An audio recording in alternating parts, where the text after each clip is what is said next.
ओम शांति। आज की मुरली का सार है, मीठे बच्चे बाप समान रहम दिल बन, हर एक को जे दान देना है, ऐसा प्रबंध करना है जो मनुष्यों का सौभाग्य बने। आज का प्रश्न है, इस समय दुनिया में हर एक मनुष्य गरीब है, इसलिए उन्हें कौन सी सहूलियत तुम्हें देनी है? उत्तर है, तुम्हारे पास जो भी अविनाशी ज्ञान रत्नों रूपी रोटी लेने के लिए आते हैं, उनकी झोली बहुत प्यार से तुम्हें भरनी है। सभी को सुख देना है, हर एक को प्यार से चलाना है, कोई भी रूठ ना जाए। तुम्हारे पास बहुत मनुष्य आते हैं अपना जीदान लेने, इसलिए भंडारे खोलते जाओ। उन्हें खुशनसीब बनाने के लिए तुम्हारा दरवाजा सदा खुला रहना चाहिए। अगर जे दान देने के बजाय लात मारते तो यह बहुत बड़ा पाप है। आज गीत बजा बचपन के दिन भुला न देना। ओम शांति। बच्चों ने गीत सुना, बेहद का बाप परमात्मा शिव ब्रह्मा तन में बैठ समझाते हैं कि बच्चे तुम माता पिता के बने हो, यह बचपन भुला नहीं देना। वह लौकिक बचपन तो कभी भुलाया नहीं जाता है। घर में माँ बाप के साथ बच्चे रहते हैं, माता पिता को जानते बड़े होते जाते हैं, माँ बाप के ऑक्यूपेशन आदि का उनको मालूम होता जाता है। अब यहाँ तुम बने हो निराकार बाप के बच्चे। बाप है भंडारी, अविनाशी ज्ञान रत्नों का दान देते रहते हैं। तुम अविनाशी ज्ञान रत्नों से अपनी झोली भरते हो भविष्य 21 जन्मों के लिए। अगर माता पिता को भूल गए तो झोली फिर खाली हो जाएगी। तुम बच्चे यहाँ अपना जीवन उच्च बना रहे हो, बड़ा भारी वर्षा ले रहे हो। यहाँ तुम बाप के पास आते हो बहुत माला माल बनने, गरीब से साहूकार बनने। गरीब तो सब हैं, गरीब आते हैं अपनी आजीविका बनाने अथवा 21 जन्मों के लिए अपना अधिकार अर्थात वर्षा लेने के लिए। तो उन्हों को अविनाशी ज्ञान खजाना लेने लिए तुम बच्चों को हर प्रकार की सहूलियत देनी है, क्योंकि यह खजाना और कहीं से मिल नहीं सकता। सभी को सुख देना है, हर एक को प्यार से चलाना है, जो कोई रूठ ना जाए। और अविनाशी ज्ञान रत्नों रूपी रोटी लेने आते हैं तो उन्हों की झोली भरनी है, लात नहीं लगानी है। बाप के पास बच्चे आते हैं भंडारा भरपूर करने, गरीबों को दान मिलता है तो कितने खुश होते हैं। कोई मनहूस होते हैं, वह तो गरीब को लात मार देते। तो जो धर्मात्मा रहमदिल होते हैं वह बुला कर भी कुछ न कुछ दे देते हैं। तुम बच्चे जानते हो इस समय दुनिया में सब गरीब है, भल स्थूल धन है, परंतु वह भी सब कंगाल बन जाने वाले हैं। पैसा सबका मिट्टी में मिल जाना है। उस धन का नशा होने कारण यह ज्ञान रत्नों का खजाना लेना उनके लिए बड़ा कठिन है। बाप तो है ही गरीब निवास। जो भी बच्चे बनते हैं फिर सगे व लगे आते हैं बाप से अपना उच्च जीवन बनाने, 21 जन्मों के लिए गरीब से साहूकार बनने। सतयुग में तो बहुत साहूकार रहते हैं, भल नंबरवार गरीब भी होते हैं, परंतु ऐसे गरीब नहीं होते जो झोपड़ियों में रहना पड़े।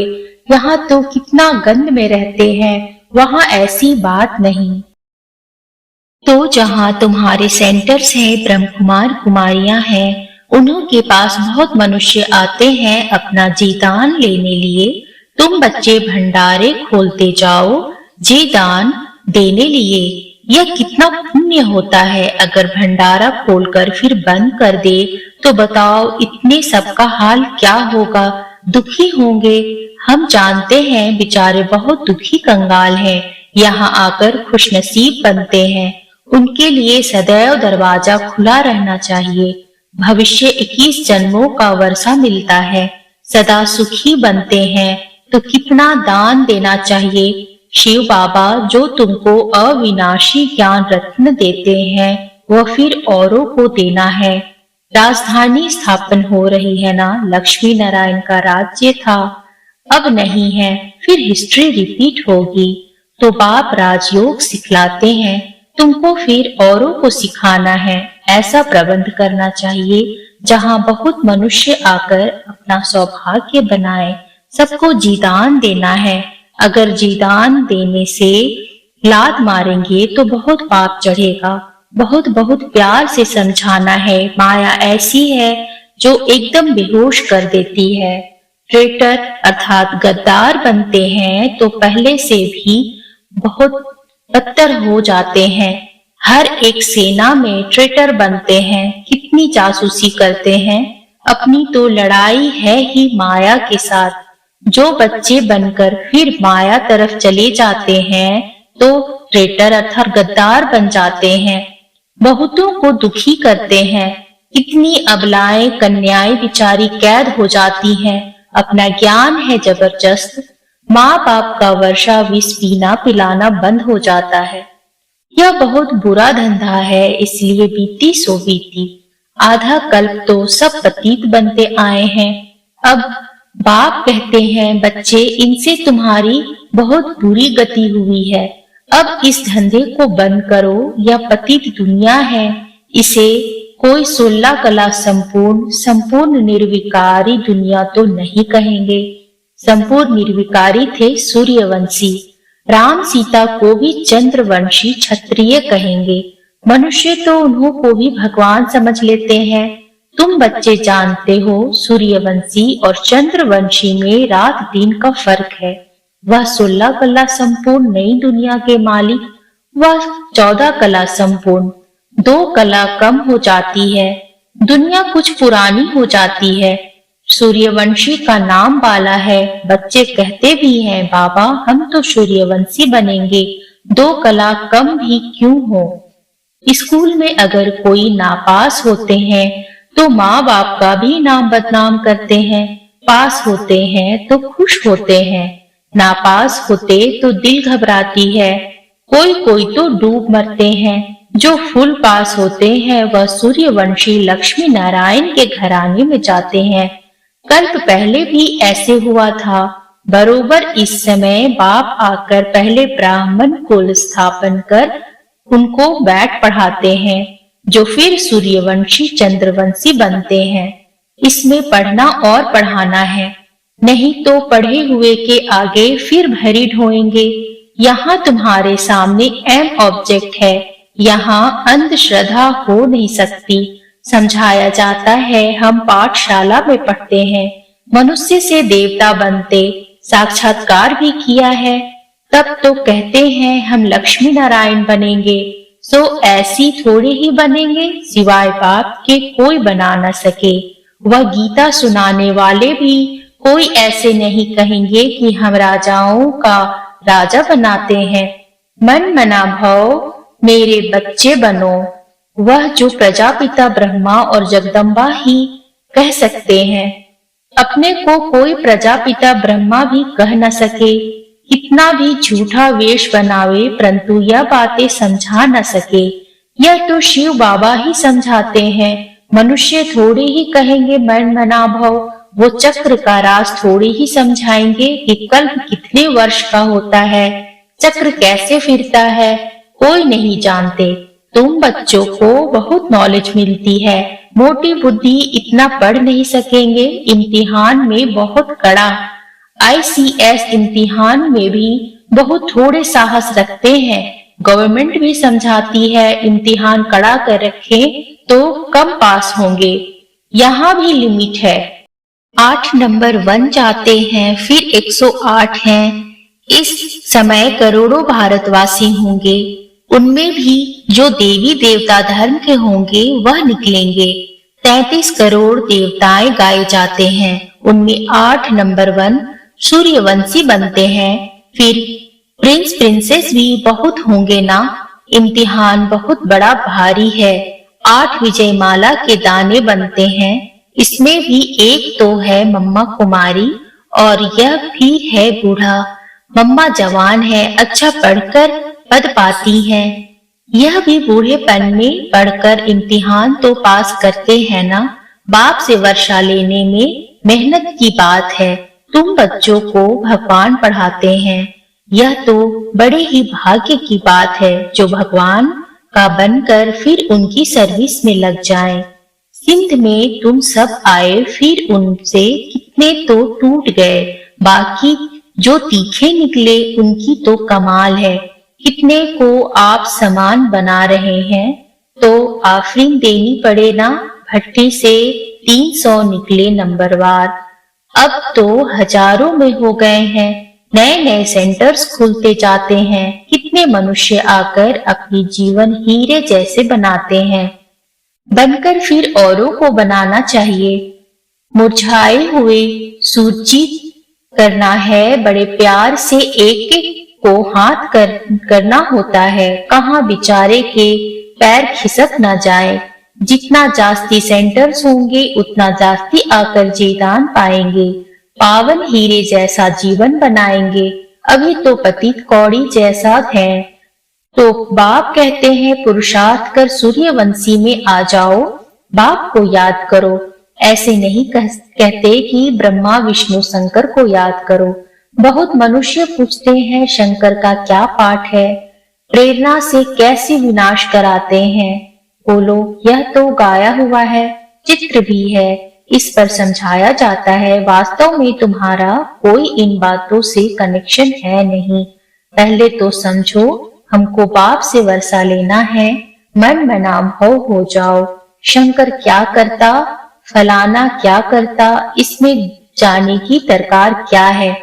तुम सिर्फ 2 अक्षर पकड़ लो, बाप और वर्षे को याद करो तो राजधानी मिल जाएगी। बाकी शंकर को गले में सांप क्यों दिया है, योग में ऐसे क्यों बैठता, इन बातों से कुछ कनेक्शन नहीं। मुख्य बात है ही बाप को याद करना। बाकी ऐसे ऐसे तो ढेर प्रश्न उठाएंगे, इससे तुम्हारा क्या फायदा, तुम सब बातें भूल जाओ। बाप कहते हैं मुझे याद करो तो विक्रम विनाश होंगे। हम बाप का संदेश देते हैं, याद नहीं करेंगे तो विक्रमाजीत नहीं बनेंगे। फिर ज्ञान की धारणा कैसे होगी। उल्टे सुलटे प्रश्न कोई पूछे तो बोलो पहले नॉलेज तो समझो। अपने को आत्मा समझ, बाप को याद करो, बाकी सब बातें छोड़ दो। आगे चल समझते जाएंगे। वर्षा लेने की हिम्मत दिखाओ। हम बाप का संदेश देते हैं, फिर करो ना करो तुम्हारी मर्जी। बाप के पास पवित्र बन जाएंगे तो फिर नई पावन दुनिया में उच्च पद दिलाएंगे। स्वदर्शन चक्र फिराओ, 84 जन्मों के चक्र को याद करो बस। जितना जो याद करेंगे वही विजय माला में पिरोए जाएंगे, और कुछ जप तप आदि नहीं करना है। इन सब से छुड़ा देते हैं। द्वापर से लेकर तो हद का वर्षा लेते आए, अभी बेहद के बाप से बेहद का वर्षा लेना है। अभी तुम जो वर्षा लेते हो वह 21 जन्मों के लिए अविनाशी बन जाता है। वहां तुमको कोई यह पता नहीं पड़ता है कि हमने ये वर्षा कैसे पाया है। वह यह अविनाशी वर्षा है। यह तुम अभी जानते हो कि हम 21 जन्म राज्य भाग्य करेंगे। वहां तो सुख की ही मौज है। मनुष्य समझेंगे वर्षा हर एक को बाप से ही लेना है, परंतु वहां है तुम्हारे अभी के पुरुषार्थ की प्रारब्ध जो 21 जन्म चलती है। ऐसे नहीं कि उसी समय कोई अच्छे कर्म करते हो। यहाँ तो ऐसे अच्छे कर्म सीखते हो। जन्म बाई जन्म फिर तुम रजाई में आएंगे। बाप फरमान करते हैं कि एक तो पवित्र बनो और मुझे याद करो, परंतु माया भुला देती है। सृष्टि का चक्र कैसे फिरता है, वह याद करने से हम चक्रवर्ती राजा रानी बनते हैं। कितनी सहज बात है। कन्याओं के लिए तो सबसे सहज है। अधर कुमारियों को फिर सीढ़ी उतरने में मेहनत लगती है। जहां तहां से कुमारियां जास्ती निकलती हैं। इस समय शादी करना तो पूरी बर्बादी है। यहाँ शिव साजन के साथ सगाई करने से पूरी आबादी हो जाएगी स्वर्ग में। तुम अभी गॉड फादरली सर्विस पर हो, इससे उजरा क्या मिलेगा? तुम विश्व का मालिक बनेंगे, यह है सच्ची कमाई। तुम ब्राह्मण हाथ भरतू कर जाएंगे, यह तुम्हारी सच्ची कमाई है। बाकी सबकी है झूठी कमाई, तो हाथ खाली ही जाएंगे। अच्छा, मीठे मीठे सिकिल दे, देखो सिकिल दे अक्षर का अर्थ कितना अच्छा है, ऐसे और कोई कह न सके। बहुत सिख सिख से मिलते हैं, आत्मा परमात्मा अलग रहे बहुकाल। तुम 5000 वर्ष बाद फिर आकर मिले हो। इनको कहते हैं बेहद के सिकिल दे बच्चे। बरोबर अब कल्प के संगम पर बाप से आकर मिले हो, फिर भिन्न नाम रूप में मिलेंगे। जिन्होंने कल्प पहले यह पढ़ा था, उन्हों को ही बाबा पढ़ाएंगे, फिर कल्प कल्प पढ़ते रहेंगे। अच्छा, मीठे मीठे सिकिल दे स्वदर्शन चक्रधारी बच्चों प्रति बाप दादा का याद प्यार और गुड मॉर्निंग। रूहानी बाप की रूहानी बच्चों को नमस्ते। रूहानी बच्चों की रूहानी बाप को नमस्ते नमस्ते नमस्ते बाबा नमस्ते। धारणा के लिए मुख्य सार है, पहला मुरझाए हुए को सुरक्षित बनाना है, प्यार से एक एक को संभालना है, किसी भी कारण से किसी के पैर खिसकने ना पाए यह ध्यान रखना है। दूसरा है पावन दुनिया में उच्च पद के लिए दूसरे सब प्रश्नों को छोड़ बाप और वर्षे को याद करना है, स्वदर्शन चक्र फिराना है, बहुतों को जेदान देने की सेवा करनी है। आज का वरदान है बिंदु की मात्रा के महत्व को जान, बीती को बिंदी लगाने वाले सहज योगी भव। सबसे सरल मात्रा बिंदी है। बाप दादा सिर्फ बिंदी का हिसाब बताते हैं, स्वयं भी बिंदु रूप बनो, याद भी बिंदु को करो और ड्रामा के हर दृश्य को जानने करने के बाद बिंदु की मात्रा लगा दो। इस बिंदु की मात्रा के महत्व को जान बीती को बिंदी लगा दो। बिंदु बन जाओ तो सहज योगी बन जाएंगे। वैसे भी अब बिंदी बन घर जाना है, घर में सब बिंदु रूप में रहते, जहाँ संकल्प कर्म संस्कार सब मर्ज है। आज का स्लोगन है कर्म योगी बन, कर्म करते भी उपराम स्थिति में रहना, अर्थात उड़ता पंछी बनना। ओम शांति।